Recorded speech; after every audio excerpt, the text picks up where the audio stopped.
Bon matin! La démocratie, le pouvoir du peuple. C'est un concept qui a beaucoup de potentiel, sauf que c'est le type de religion politique qu'on a utilisé le plus souvent dans l'histoire, sans que ça ait vraiment eu de bons résultats. Ben, en fait, non, vraiment pas.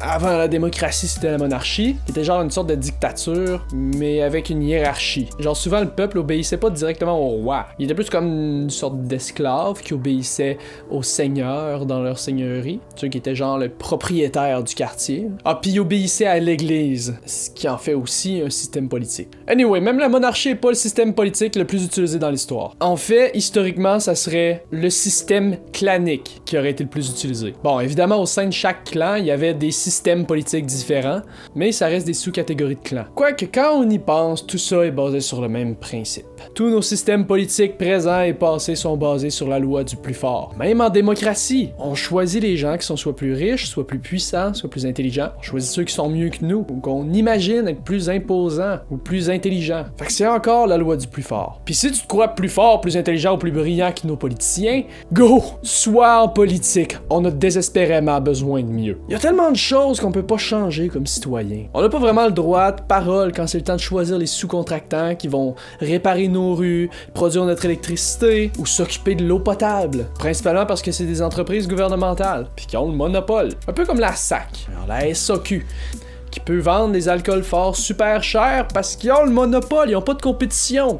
Ils ont l'exclusivité anyway. Tu peux pas aller voir ailleurs. C'est comme si Couche-Tard avait le monopole de l'essence dans une ville. Il pourrait monter ses prix aussi cher qu'il veut, puis tout le monde achèterait leur gaz là pareil.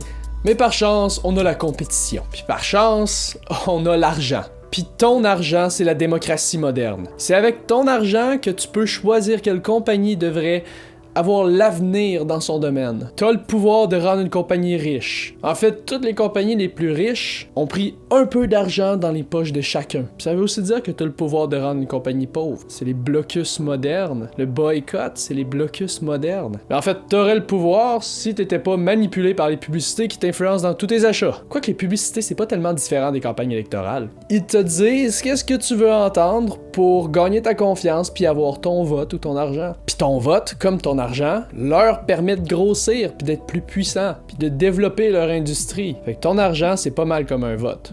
Tu peux choisir d'encourager une compagnie ou une idée. Tu peux financer le développement d'un projet. Puis c'est ça qui en fait la démocratie moderne. C'est pas tant une question de majorité, mais plus une question de dévouement. Si une majorité de personnes se foutent du projet, mais qu'une minorité de personnes y sont excessivement dévouées, le projet peut finir par voir le jour. Mais de l'autre côté, si une majorité de personnes croient qu'un projet est intéressant, puis pourrait finir par avoir un impact positif, ils peuvent leur permettre de voir le jour même avec moins de dévouement. Puis par dévouement, je veux dire investissement, évidemment.